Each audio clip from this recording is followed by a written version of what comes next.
Hello everyone, my name is Harish Amati. We are starting sociology course, foundation course from today, and today we are going to discuss our first chapter.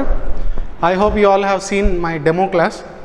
In my demo class, which is already uploaded on YouTube, I have detailedly explained sociology syllabus and I have explained how to link sociology syllabus with current affairs. Do not worry, I will explain everything again. So let us start with what is sociology. Okay, so first see this example. Here in this example, doctors are performing heart transplant to a person. Okay, a person got sick, his heart no more works, so they have transplanted a pig heart, okay, to person. Now I will ask you, without any research, is this possible? When a person gets some disease or some this kind of situation, suddenly doctors do not do anything like this. They do some research beforehand, and they will confirm that this is safe and it works. They will research on heart, human heart, and they will research on pig's heart, and they will ensure both are compatible, then only they will transplant.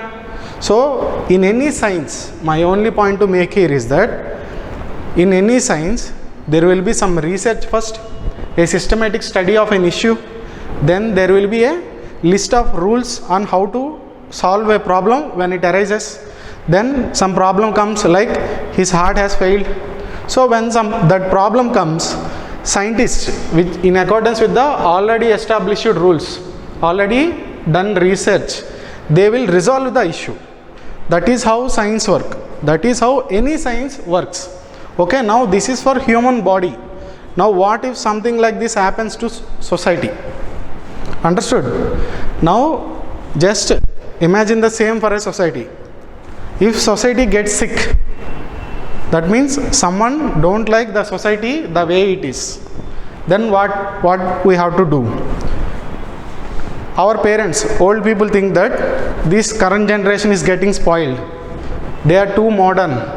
They are supposed to be more religious. They want us to be more religious.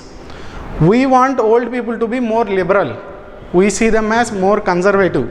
We want them to change.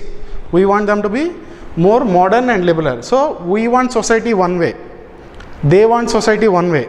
So there are many groups in society, each have their own interpretation of good society. So what if someone thinks society got sick? That means I don't like society, so I thought there is something wrong with society. Now what can I do? If I see this as a science, so if I think some subject as science, studying of society as a science, then I will first do some research on it. I will understand society the way it is, like how scientists first understood how heart works. What is the function of heart? What does heart does? So first I have to understand what is society. Then I have to get clarified about exactly what I have to change and exactly what is the problem. Here heart is the problem, heart is not working. So what is the solution here? Transplanting another heart to person's heart. So first I have to understand, then I have to do some research, then I have to establish some rules, then I have to perform something to resolve the issue. So if I want to solve the problems of society, then I have to study it systematically, like a science.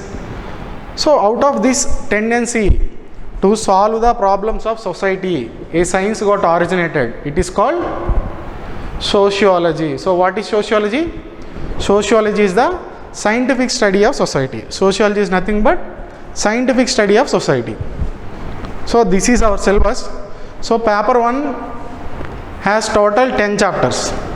Okay, paper 1 of sociology will have 10 chapters, and we have two papers in total. We have 2 papers in sociology. We have 2 papers. I hope you all know about the fundamentals of civil service exam. In my demo I have explained what is civil service exam and what is the optional. In civil service exam there will be prelims, screening test, then after prelims there will be mains test. In mains test there will be total 9 papers, 9 descriptive papers. Prelims is objective, mains is descriptive. You have to sit there for 3 hours. They will give you some 20-19 questions. You have to write answers. So this is descriptive. Out of this 9 papers, 2 papers will be optional. For us it is sociology. So what are those 2 papers? Sociology paper 1, sociology paper 2. After clearing the mains exam, there will be interview or personality test. This is the CSC pattern, civil services pattern. So now we have 2 optional papers, paper 1 and paper 2, each of 250 marks. 250, 250. And in paper 1, we read about fundamentals of sociology. So fundamentals of sociology means it is general sociology. In paper 1, we will read what is science and what is this research methods, what is religion. In paper 1, we will read about what is politics, what is religion, what is family, what is social change, what is work. So we will read all the basic concepts. We say democracy, democracy, India is a democracy. But what do we mean by democracy? We say family, family, family. What is family? If you try to define family, you cannot define family. What is family? Can anybody try? Give it a try. What is family? 2 people and 2 children. Can you call it a family? Father, mother and 2 children. Is it a family? Huh? What if they don't have any children? Just father and mother. Can you call it a family? Nowadays there is this LGBTQ movement, LGBTQIA plus movement. So lesbians, gays, bisexual, transgender, these people are coming out and they are saying we are equal, we need rights. So what if 2 gay people, they want to marry? Can you call it a family? 1 male and 1 male, no children. Can you call it a family? Can you call 1 female and 1 female, they are lesbians? Can you call it a family? So we say family, family, but when you think of it, we cannot define family, because in the opinion of these people, it is family. They are family. They love each other and they can adopt a child also. So they call themselves family. Who are we to say that they are not a family? So such type of in-depth, very detailed issues we see in sociology. This is general sociology paper 1. So we go to the depth. Whatever we take for granted, we say patriarchy, but what do we mean by patriarchy? What is religion? So in paper 1, we see all the general topics. What do we see in paper 2? Paper 1 is fundamentals of sociology, that means general sociology. In paper 2, we apply this to India context, specific India. So in paper, we read about sociology in India, Indian sociology. So in paper 2, we read about Indian sociology. So now we have seen religion in paper 1. So in paper 2, we will see how many religions are there in India. What are the religious minorities? Who can you call a religious minority? Again, we have seen this family system. What are the various family systems in India? If you see in North India, you cannot marry your cousin. In North India, there are Hindus. Hindus of North India cannot marry their cross cousins also. Cousins are 2 types, cross cousins and parallel cousins. My father's daughter is my parallel cousin my father's brother's daughter is my parallel cousin. My father and his brother, both are same sex. So my father's brother's daughter is my parallel cousin.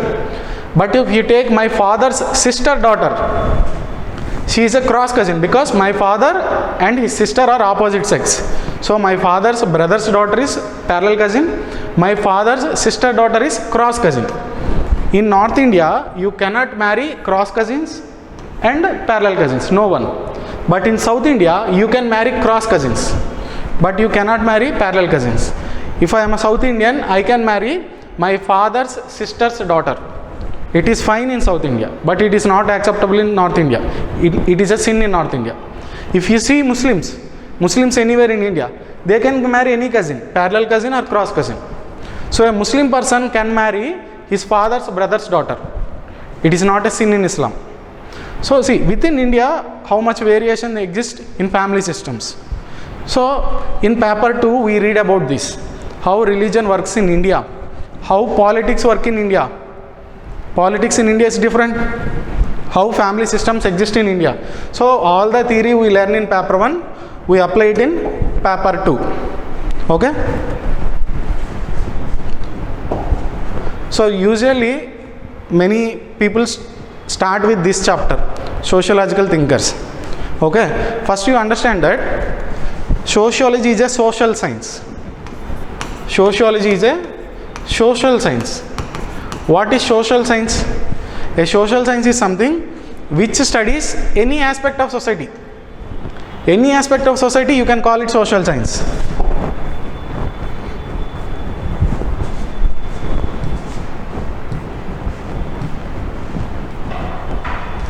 A social science can study any aspect of the society.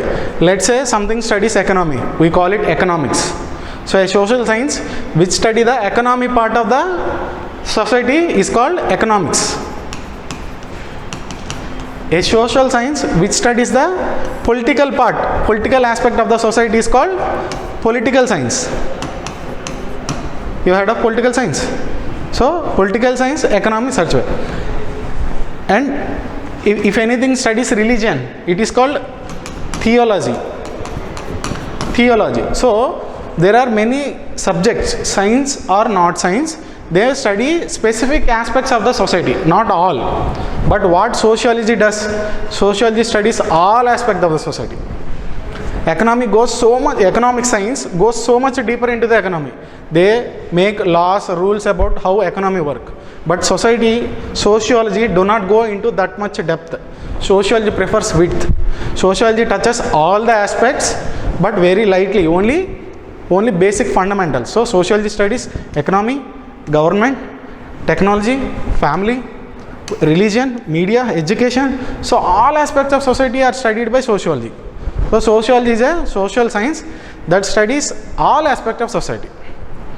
One important property of any social science is that it sounds so philosophical. If we talk about social science, it sounds so philosophical. When we say something about sociology or even economics or any kind of social science, history, etc., they sound so philosophical. I mean, they are not with facts, figures, etc. They sound so philosophical, like that thing will happen if this happens. So it sounds so philosophical. So to make it interesting, to make it expert-wise, there are two properties in any social science. One is you have to use particular vocabulary of that social science. For any social science, there will be dedicated vocabulary. Vocabulary means words. In sociology, there will be some specific words. You should use those words in sociology. You cannot write like a common man. If a GS question, general studies question given to you, but you should answer sociologically, not like a common man. Okay? So there will be some vocabulary, specific words particular to the sociology, and you have to use them in sociology. Again, second one, you should use thinkers. Who are thinkers? Thinkers are philosophers. So thinkers are philosophers of sociology. These are philosophers of sociology. See, there are so many people. In paper 1, you will read about at least 40 thinkers. Thinkers are nothing but philosophers. Whatever you call it, sociological thinkers, philosophers, researchers, whatever you call, they are thinkers. They are very important. Why they are important? They have dedicated their life and studied something. See this Karl Marx. He studied so many aspects of the society, mode of production, class struggle. He cared so much about the poor workers, factory workers. And throughout his life, he studied the struggles of factory workers. And he came out with many solutions on how to solve the problems of workers. I have told you what is sociology basically. We see a problem in society and we want to solve them. That person is called a sociologist. Karl Marx, even though there is no sociology at his time, he did not call himself sociologist. He did not call himself sociologist. Still, he tried to solve the problems of the society. That's why we study him sociology. See this Durkheim person, what is he doing? He is studying division of labor, suicide, religion. See how many things he is studying. He is studying suicide. Suicides before this Durkheim is thought of something internal. A person's mind is spoiled. It got mixed. So that is why a person commits suicide. That is what people are saying before Durkheim. But Durkheim came and did some research and showed that no, it is the mistake of society, not that particular person. Now if a parent pressures his son to go into IIT, there is so much pressure on that particular student. He has to get to IIT, he has to become a doctor. There is so much pressure on the present generation. If you see in the newspapers, many students are committing suicides in Kota, Rajasthan. So much pressure on students. Now a student committed suicide. Is it the mistake of student or mistake of society, his parents? So before this Durkheim, everyone is saying it is a mistake of student. Now Durkheim is asking, how come it is his mistake? You are the one pressured him to get into IIT. He don't want to get into IIT. Now you are forcing him to study IIT. Now you are forcing him to study something he don't want to study. That's why he feels himself useless and he committed suicide. So it is not his mistake, nothing wrong with his mind. It is the mistake of society. So he highlighted suicide as a social issue, not personal issue. Before him, suicide was a personal issue. So that's how they identify issues in society and they come up with a solution. So he studied religion also. So that's how many sociologists dedicated their life to study society. They have identified problems of society and they have recommended solutions for the problems of society. That's why thinkers are important. If I write my own common sense, it differs from person to person. Let me take this example.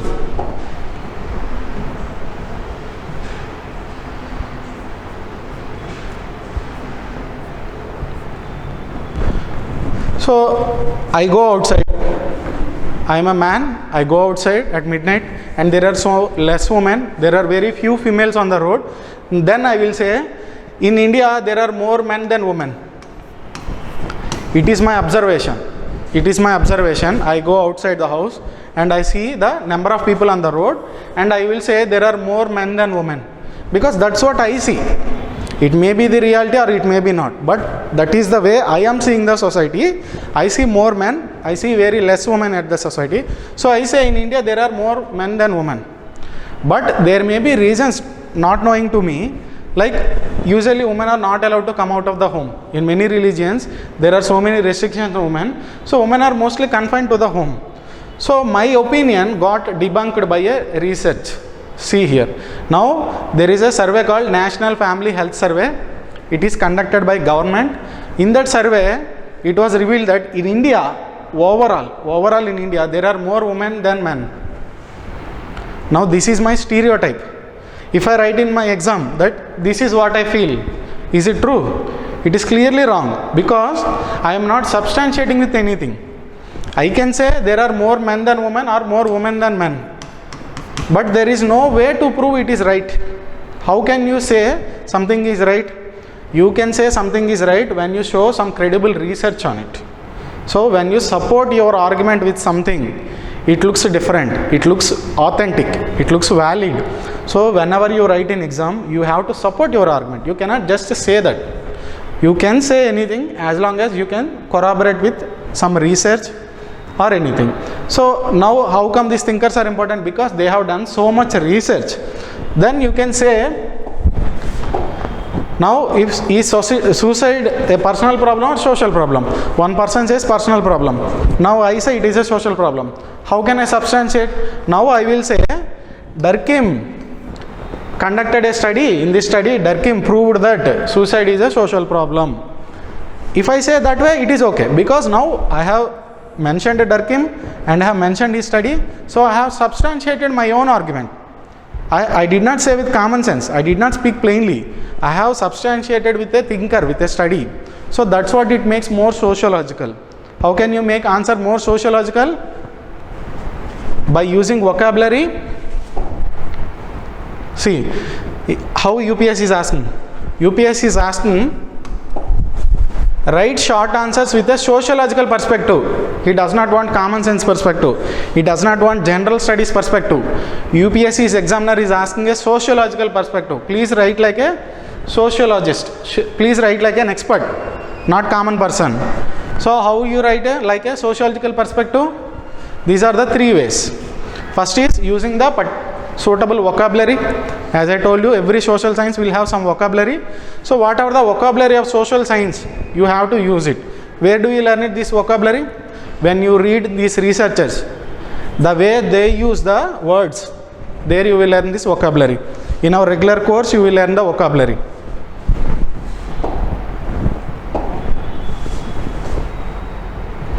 Then what is the second one?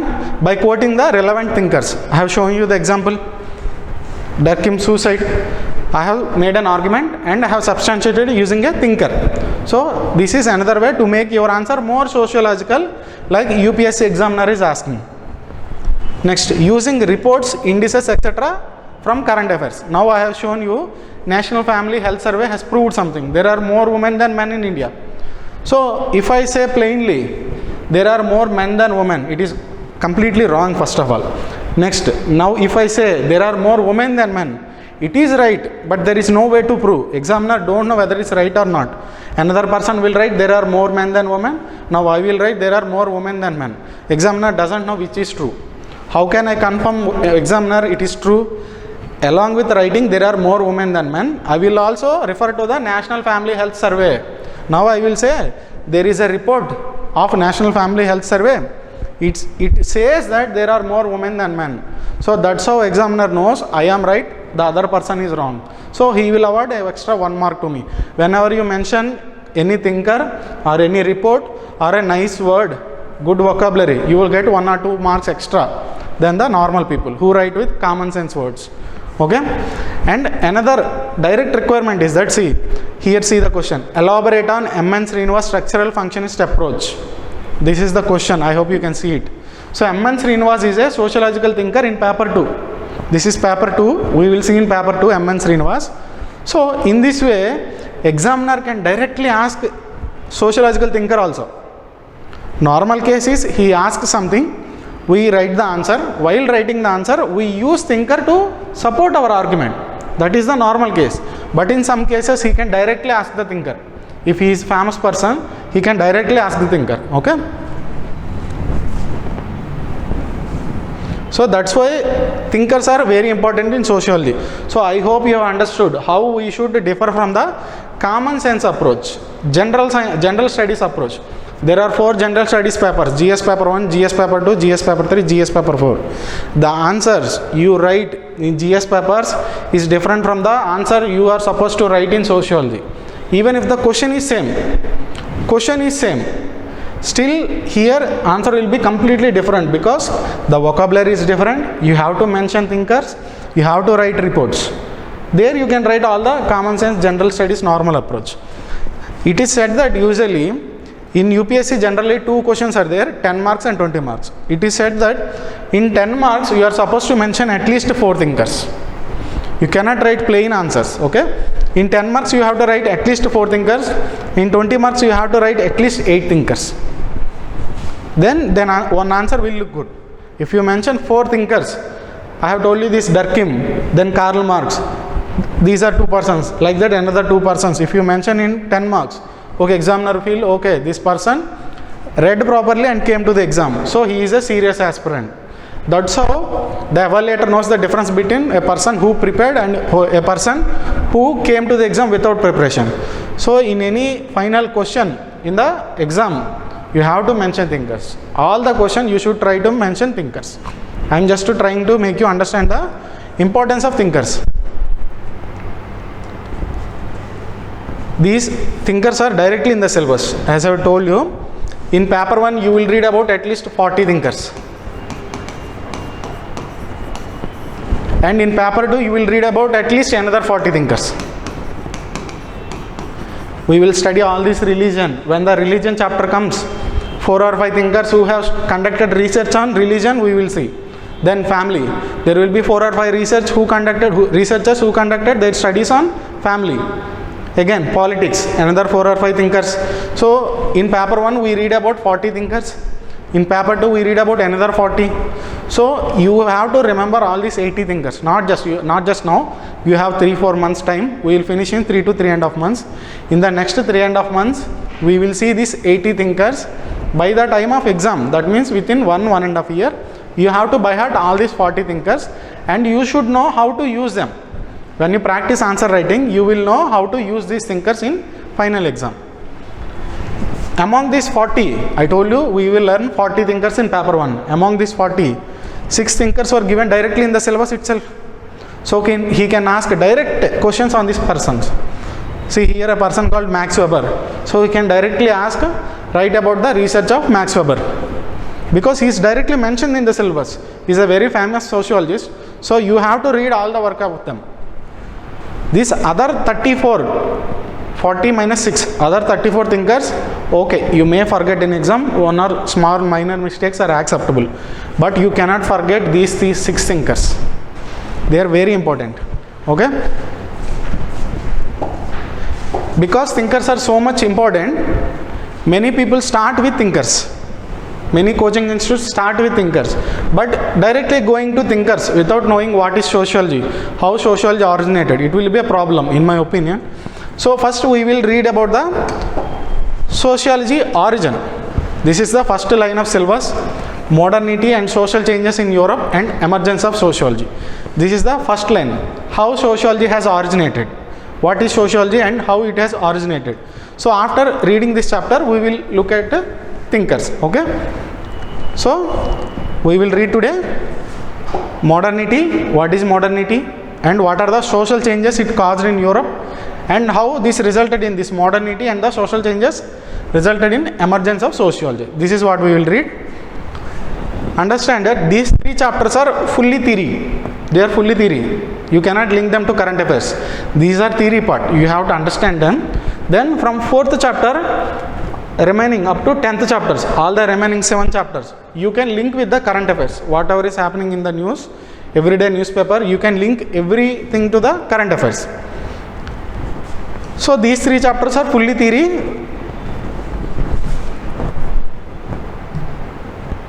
Modernity and social changes in Europe. So I have already told you what is sociology. Sociology is a social science which studies all the aspects of society, social behavior. When can you call something social or when can you call something individual? If I eat myself at home, there is a dining table, no one is present at home, I am eating with myself, just personally only me, no one is there.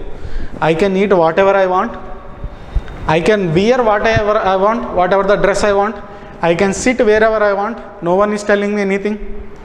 Now another person came. The moment another person came, it will become social. If it is my mother says don't eat too much sweet. Okay. If it is some person of opposite gender, I have to dress properly. Suddenly I cannot be myself. When a second person is present, suddenly you cannot be yourself. There will be the impact of the presence of that person. So a person when alone is called individual. He can do anything, but the moment he comes in contact with another person, it becomes social. We cannot be ourselves. There are so many rules. Girls, you have to dress like this, you have to walk like this. Boys, you cannot cry, you have to study hard, you have to get married at this age. So there are so many rules on us. How we should pray, what job we should choose. We should become engineer or doctor. Our parents always say either you should become engineer or doctor. If I want to become cricketer, most parents discourage their children. So society already has so many conditions. Whenever someone comes into the society, today a person has born, okay, hardly 2-3 years, he will be left alone. But after 2-3 years, he will be taught everything. These are the rules of society. No, you cannot use that word. If he says something, no, that is wrong, this is right, mother will beat him. So we socialize people, we raise people in some particular way which we think is right. So when a person is there, it is called social. So sociology is nothing but studying the social behavior. Okay. So sociology is a social science that focuses on society, human social behavior. So what is social behavior? Whatever is more than one person, it is social behavior. Patterns of social relationship. Patterns means repetition. How a mother should be with the baby. It is almost universally same. Mother is supposed to take care of the newly born baby.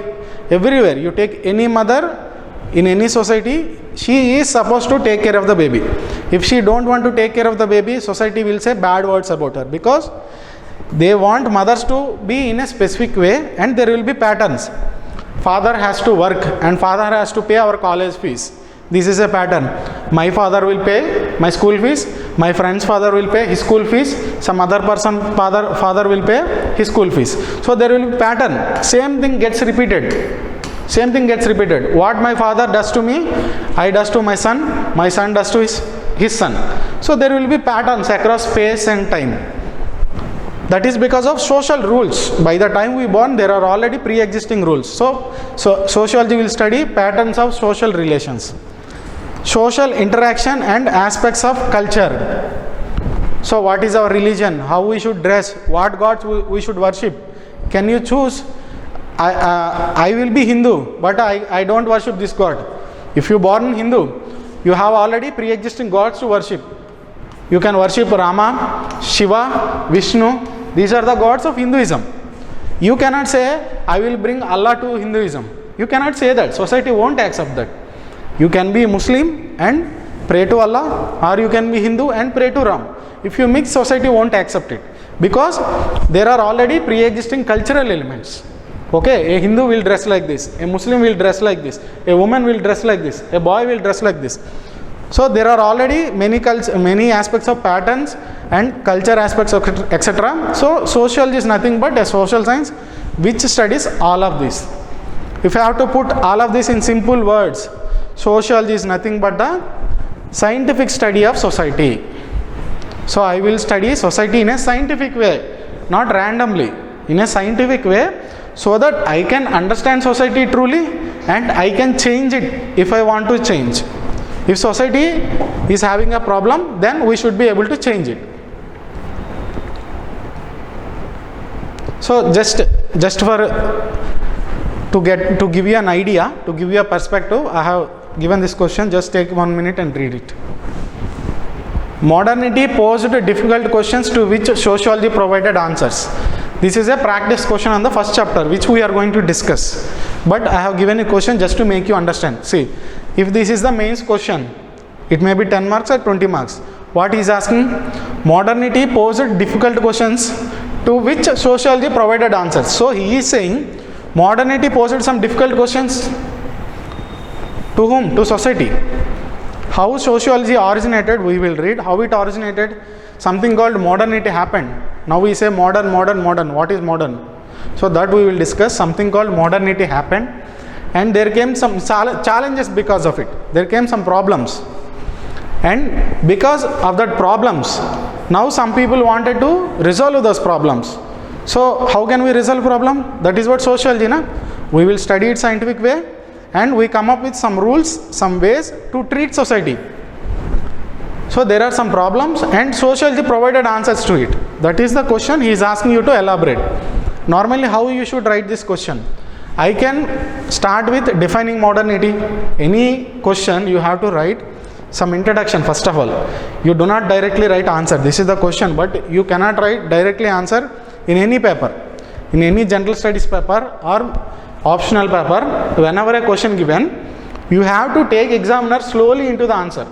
So any question structure is like this. First you will write introduction, then you will write the answer to the question. It is called body. Once answer is done, then also you won't suddenly quit. You will write something called conclusion. It is a generally recommended process. This is how all toppers will write.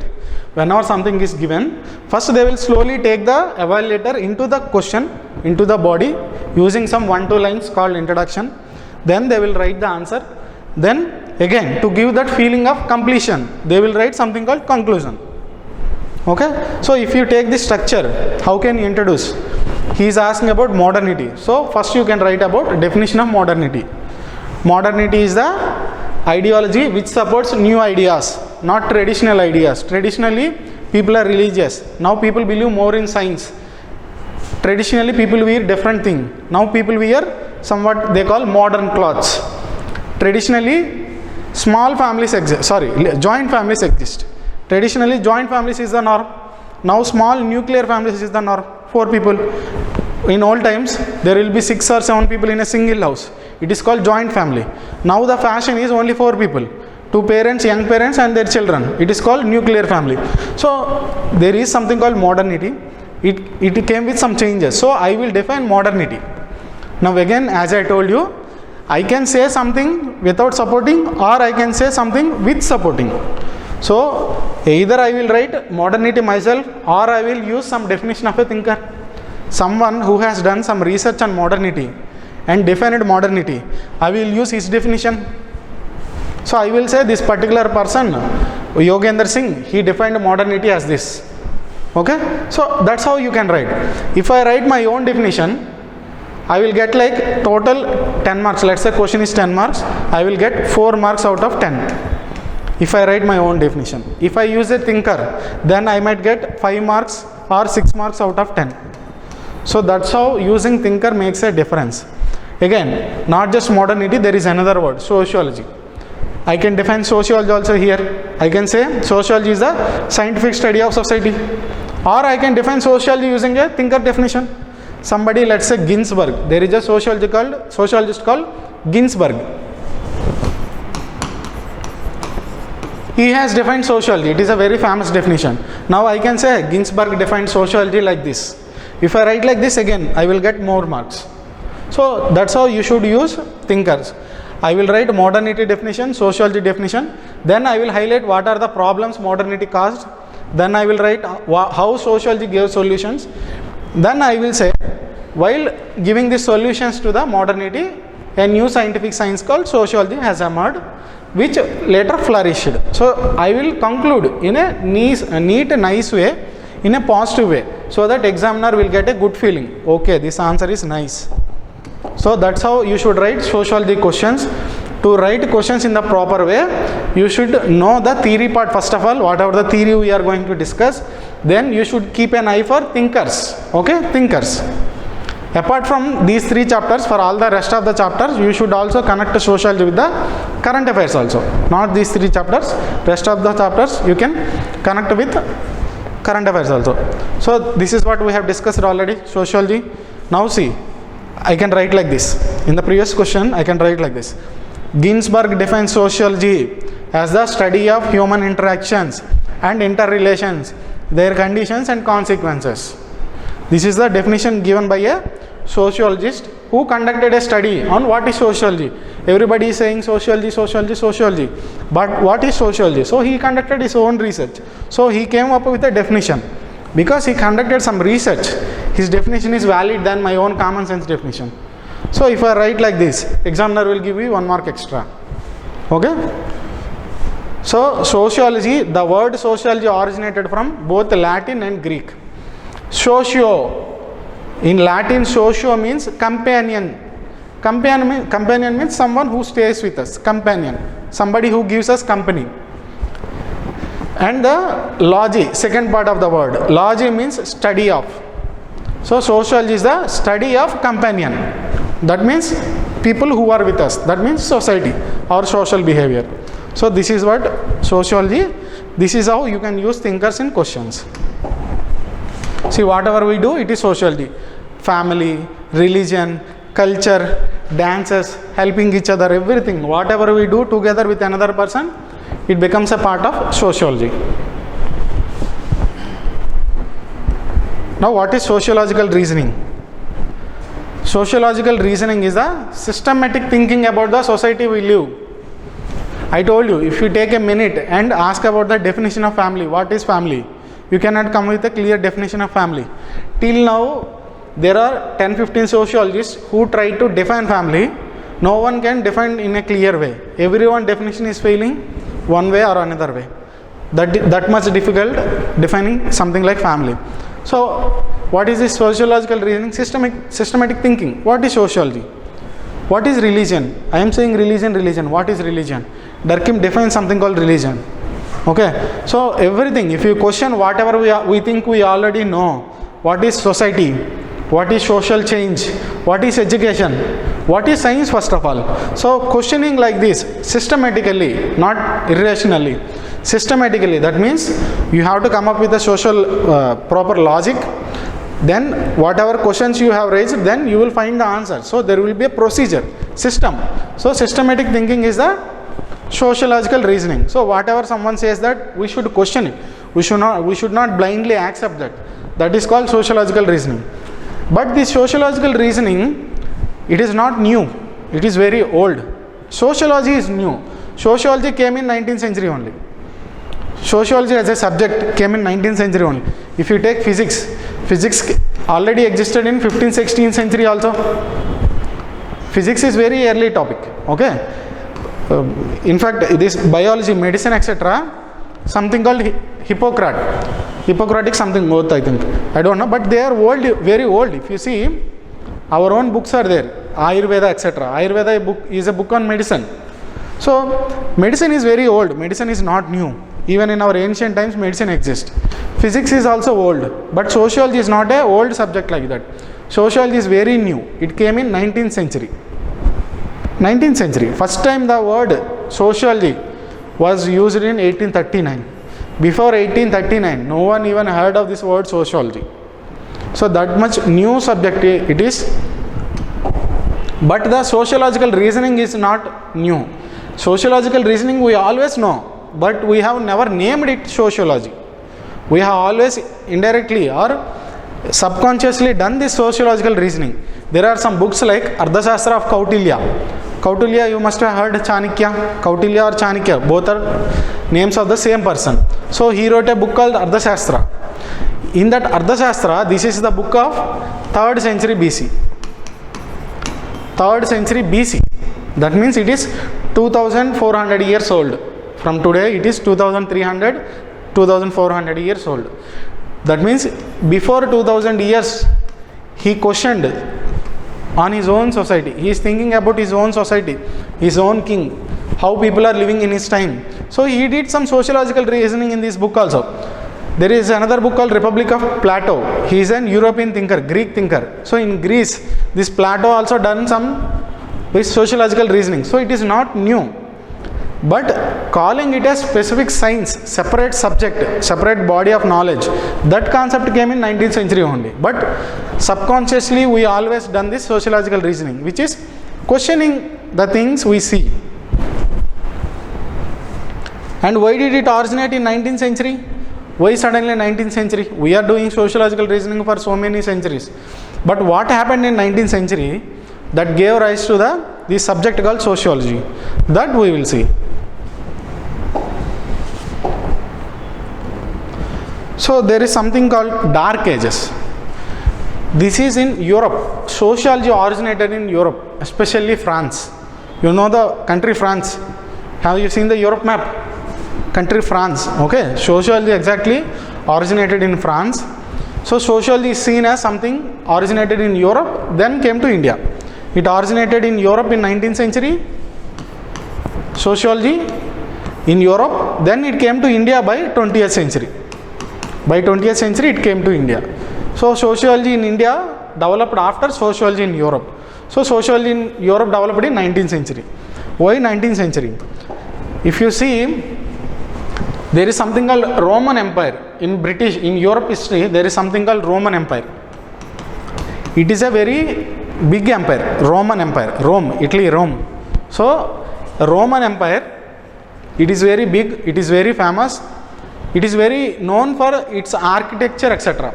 It is a very developed society compared to the all other contemporary societies. So Europeans are very proud of the Roman society, that Roman kingdom in the ancient times. But after, in the 5th century, Roman kingdom got lost. Romans lost, and this Roman Empire has fallen. Roman Empire has fallen in the 5th century AD. Roman Empire has fallen in 5th century AD. So when this Roman Empire fell in Europe, there was no much development in Europe. Till then all developments were great, big buildings. Their architecture was great, their culture was great, their literature was great, music was great. So they are very proud of what happened till 5th century. But after 5th century, this Roman Empire has fallen. So there is a dull period from 5th century to 15th century. There is no much development in the European society. No one is writing any great literature. No one is building any great buildings. So there was a period of dullness. So it is called Dark Age. This 5th to 15th century in Europe is called Dark Age. It is just called dark age because there is a stagnation in society. Society is not developing. People are not happy with what is going on. So almost 1000 years there is dark age in Europe. After this dark age ended when something called Renaissance happened. Renaissance. What is this Renaissance? I will give you notes, okay? In next class I will give you notes. So what is this Renaissance? Renaissance literally means re-awakening. Re-awakening. That means awakening again. Once upon a time it was awake. That means it was great. When? Roman times. During Roman times, Europe was great. Now it was becoming great again. That is the meaning of it. Renaissance means re-awakening.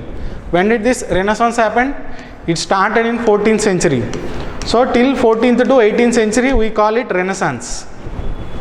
So what is this Renaissance? All the culture, literature started developing again. People are happy now. They are doing what they want. In dark ages, church dominated them. Church means religion, Christian religion. In dark ages, church dominated them. Church is not allowing them any free mind. Church is saying earth is flat. You have to believe earth is flat. If someone says, no, I think earth is round. No, church won't accept them. Church will punish them. Okay. Church says earth is the center of the universe. Earth is the center of the universe. That's what church said in dark ages. There is a person called Copernicus. He observed in the sky every day. But he is not feeling that earth is the center. Not just earth. All other planets also revolving around sun. So how can earth be at the center? So he gives something called heliocentric theory. Helio means sun. So he gives something called heliocentric theory. So he says, no, church, you are wrong. I am sorry. 1 or 2 lines in your Bible is wrong. Earth is not at the center. Sun is at the center. Sun is not rotating earth. Earth is rotating sun. When Copernicus says this, church becomes very angry. Again, church says earth is at the center. All planets revolve around the earth in circular motion. Circular motion. Church says this. Religious leaders say that all other planets revolve around earth in circular motion. Then some person called Kepler comes.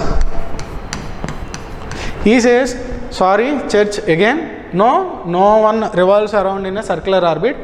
Every planet or every asteroid or any space object revolves around the other objects in elliptic manner, not circle. This is circle, this is ellipse. So this Kepler again says, Copernicus is right. First of all, earth is revolving around the sun. Then also, now no one is revolving in a circle path. It is elliptic, not circle. So like that, many theories got debunked. Whatever church is saying, people are proving it wrong. But till the dark age, church was very strong. Church dominated all the debates. Understood? So what is Renaissance? Renaissance is a re-awakening in culture, literature and scientific revolution also. Culture, literature, and during the Renaissance, scientific revolution also happened. This Copernicus revealed something. Heliocentric theory, Copernicus revealed something. Orbits are elliptical, not circular. Then comes this Isaac Newton. You must have heard of Isaac Newton. He comes with theory of gravity. It also does not agree with some provisions of the Bible. So people started not listening to the church. Okay, church, whatever you have told till now, I have accepted blindly. But now I think you are wrong in many ways. Science is proving you are wrong. People are conducting experiments and they are verifying it. Newton theory is verified thousands of times. Newton has given a formula. What is the force of attraction between two bodies? Thousands of times people have tested and it came right always. So Newton is not wrong. If Newton and church has some disagreement, that means church is wrong. Newton is not wrong because with the research he has proved his theory. So this Renaissance, apart from the cultural revolution, it has also given to something called scientific revolution. Scientific revolution. At the same time, during the Renaissance, a person called Vasco da Gama, he came to India. Till then, Europeans don't know the sea route to India. This is Europe, this is Africa, and this is India, Asia. Here Saudi Arabia, Iran, something are there. Remember, understood map? Okay, this is Europe, Saudi Arabia, Iran, this is India. If you see world map, countries will be like this. This is Africa. This sea route is very dangerous. Around Africa, sea route is very dangerous. This is called Cape of Good Hope. Cape of Good Hope. Cape of Good Hope. So this is very dangerous area. So people never traveled here. People are always coming from Europe to India through land. But suddenly here some Muslim kings came and they stopped these European rulers who are Christians. They said to these rulers, no, you cannot come this way. This way is blocked to you. No, you cannot come this way. So now they want to come to India. India is a very rich country. They want to do business with India. In 15th, 14th century I am saying. In 14th, 15th century I am saying. Every European wants to come to India. But the route is blocked. So one person called Vasco da Gama, he took some risk and finds this route. How to safely come to India from Europe through sea. Directly through sea, no other route. So Vasco da Gama found this sea route to India. Similar incidents like 2-3 happened. Columbus found America, Columbus went to other side and Columbus reached America. So all of these new inventions, new discoveries resulted in something called commerce revolution, commercial revolution. What is commercial revolution? Now people found new markets. Europeans found new market India. Europeans found new market America. So people found new markets. So it resulted in commercial revolution. Merchants from Europeans. Merchants mean business people. They came to India. They are selling goods very high rate in India. Again, they are bringing some Indian goods and selling at very high rate in Europe. They are earning so much profits. So they are becoming very rich. It is called commercial revolution. So during this Renaissance period, cultural revolution, reawakening, scientific revolution, commercial revolution. Many things have happened during this Renaissance. Okay. So this is the dark age from 5th to 15th century. It is a period which contains lack of advancement in Europe. Okay. Europe was traditional and inward looking. It is not in contact with the other countries. Other countries are more advanced than Europe. See, that is the dark age. If you see now, Europe are advanced countries on earth. But during this time, India was more advanced than the Europe. They are very backward at that time. Then after so much time, after almost 1000 years, something called Renaissance happened. Reawakening. They started, okay, now we should develop again. How many years we will live like this? So something called Renaissance happened. What is Renaissance? Renaissance literally means rebirth or reawakening. Okay. Renaissance was a cultural movement. It actually started in Italy. Then it spread to all over Europe. They have put human at the center in all the activities. Human is important, not religion. Till then they are saying God is the most important thing. Church is saying God is the most important thing. You are living for the God. Now they are saying no. I am the most important person. I am the real person. God only to help me. I am not living for God. I am the center of all activities. So they have put humans at the center of the activities, and it resulted in, apart from the cultural reawakening, it resulted in commercial and scientific revolution. Okay, hope you are understanding.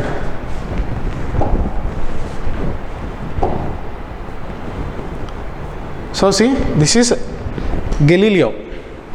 Galileo is an astronomer. He has observed many planets. So all of this is Isaac Newton. So research of all of these people led to scientific revolution. When people know the truth, now earth is not round, earth is not, sun is not rotating around earth, earth is rotating around the sun. So after this, myths of the church got debunked. Now people is believing in science. Slowly after this Renaissance, something happened. It is called enlightenment. What is enlightenment? It is just extension of Renaissance. Renaissance is a good thing. Enlightenment is a more good thing. See the name, enlightenment. Enlighten means you become more clever, more aware, more rational. So what is enlightenment? We will stop here for today. Okay, let's just briefly explain how sociology will originated from this. Okay. From tomorrow we will continue from here, but let me complete just for continuity. So something called enlightenment happened. What is enlightenment? It is an intellectual movement. Okay, there are some intellectuals in Europe. Voltaire. This person outrightly said, please do not believe in church. He said, till then church was also ruling. Church is telling kings how kings should rule. In India, Brahmins exist. Brahmins and Kshatriyas, they both rule together in India also. Similarly, in Europe, church, this clergy of the church and kings are ruling together. Church is telling everyone, including kings, what they should do. Now Voltaire is saying, you are church, you are a religious organization. What is your duty? You are supposed to perform only religious matters. You are supposed to involve only in religious matters. Why are you involving in the ruling of the people? Don't involve in civil matters. Please confine yourself to the religious matters. So Voltaire is calling to the people, please do not give support to the church in other matters except religion. Okay, if you go to the church Sunday, then okay, you do whatever church tells you. But other than that, whatever the church leaders tell you in your life, do not listen to it. Confine only them to the religion. Next, there comes another person, Montesquieu. Another person, John Locke. Another person, Rousseau. All of these people, these all people are enlightenment thinkers. Okay, we will see tomorrow again. All of these are enlightenment thinkers, and these people again give some new idea. Voltaire gave some new idea, Montesquieu gave some new idea, John Locke gave some new idea, Rousseau gave some new idea. All of these are Madhavulu antaru Telugulo. These are enlightenment thinkers. All of these people giving new ideas which were not existing till now. So they started questioning everything. It is an intellectual movement.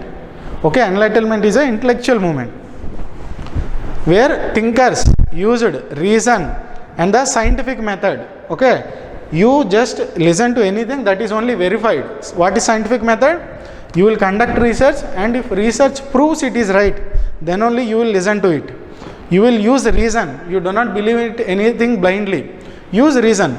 See how in olden times it was confirmed that earth was round.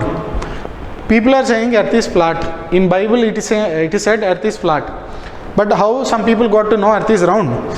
See, this is sun, this is earth, this is moon. So when sun comes before the earth, the shadow on the moon is like this. The shadow on the moon is curved. Why is the shadow on the moon is curved? If earth is flat, shadow should be like this.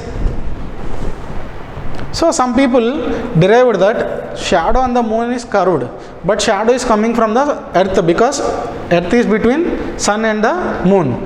That means if shadow on the moon is curved that means earth is curved. So some people applied this logic, this reason, and they were right. They have applied proper reason, because if earth is flat, shadow should be like this. So you should use your reason. You should not blindly believe in anything. So what is enlightenment? Enlightenment is a movement where thinkers used reason and scientific method rather than religious teachings to help people understand their world. Okay, so in enlightenment, people questioned everything. In Renaissance, only one or two cultural aspects were questioned. People are doing their own thing. Whatever they like, people are doing that thing in Renaissance. But in enlightenment, people started questioning everything. Why family should be like this? If I have to work in agriculture, why I have to work in agriculture? Why I should come to church every Sunday? So people started questioning everything in enlightenment. And then two other things also happened at the same time. I have told you this Dark Ages is from 5th to 15th century. This Renaissance happened after the end of Dark Age. That means 15th century to 18th century. This enlightenment happened in 18th and 19th century. Okay, so almost after the ending of the one period, another period is rising. Okay, when this enlightenment started, it also accompanied by two more phenomena which are called Industrial Revolution and French Revolution. We will read about it. This is a revolution in France. French people dethroned their king. They have removed their king and they killed him. Common people revolted against their own king. This is industrial revolution. Now people in England learned everything doing with the machines. Before industrial revolution, people are making cloths with hand. But when machines came, they started making too many cloths. What one person can do, what one person can do in a day, machine will does in 1 hour. What 10 persons can do in a day, one machine will do in 1 day. So after industrial revolution, usage of machines increased. Now everything became simple. Food production, cloth production. So everything became simple in industrial revolution, and it has spread to whole Europe. It started in England and it has spread to whole Europe. So now this is resulting in cultural revolution, commercial revolution, scientific revolution. Now it is resulting in new intellectual movement, intellectual revolution, enlightenment. Now here is industrial revolution, French revolution. So all of this creating something called modernity. Now people are changing everything. Families are breaking up, joint families becoming nuclear families, rural areas becoming urban areas. Agriculture, people who work in agriculture, they are going and working in factories. So everything is changing. People stopping believing in religion and they are believing now in science. So everything is changing. This is called modernity. Modernity is the movement from old ideas to new ideas. Okay. So modernity is happening, but this modernity is not easy. See, in urban areas there are slums. A head of slums. So people when move from rural areas to urban areas, some other problems are coming. Okay, lives are improving. Many people live in urban areas better than rural areas. But you will never see the levels of poverty you see in urban areas in rural areas. In rural area you will see no person begging. But you see in urban areas, in every junction they are begging now. Okay, the poverty in urban area, abject poverty, absolute poverty is higher than rural areas. But at the same time there are rich people in urban areas, there are very less rich people in rural areas. So in urban, positives are there, more rich people are there, but negatives also there in urban. Many poor people are there. They don't know a house, they don't even have a house. They sleep on the road, pavement, all night, many days. They beg in pollution. That junction is very pollution. So still they beg at that place. They live in slums. Every city has some slum outside. It is very close houses, very dirty houses. So people are facing such problems in urban areas also. And again, joint family broke up. Now nuclear family came. Who takes care of the children? Mother is going to work, father is going to work. Who will take care of children? So modernity is not without its problems. People thought when we take modernity, when we move to modernity, when we take that new modern ideas, our old problems will go away. Now church is dominating me. Now I don't believe in church. I will believe in science. But when I go to church every day, when I go to that mass with all the people, my mind was free. I have so many friends. I have a good life. But now when I believe in science, I am not going to church anymore. I am alone. I have no friends. I am suffering from different mental problems. Before that, church was there to take care of my mental problems. I believed in God. Okay, God will take care of me. Now I don't believe in God. Now if I have problem, who will solve it? Till now I have felt that God is there, God will solve my problems. Now no one is there to solve my problems. So, modernity is not without its problems. Modernity has its own problems. Again, some people thought I am changing society. But some people are thinking with modernity, society got more worse. So there are some people, when modernity came, they thought society was sick. What I told you in the beginning, when some people think society is sick, they want to change it. So now they are searching for something, science, which can resolve the problems of the society. Now they want to study society in a scientific way. They want to change the society, bring order to the society. So that's how the efforts of these people led to a subject called sociology. So when modernity came in 19th century Europe, all of this happened. Starting from 15th century, Renaissance, Enlightenment, Industrial Revolution, French Revolution, Commercial Revolution, Scientific Revolution. All of this together created so much disorder. And in this disorder, some people searched for the new laws. How can I bring this society back to order? So with the efforts of those people, sociology originated. So that is the origin story of the sociology. See the title now. Modernity and social changes in Europe. Modernity caused some social changes in the Europe, and that's how sociology was emerged. Okay, this last part we will see tomorrow in detail. Okay, do not worry about this, we will see in detail again tomorrow.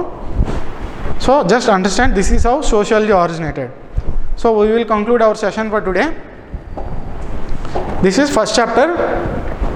We will continue this tomorrow. After explaining the first chapter, I will explain the thinkers briefly, how to read thinkers, etc. Okay.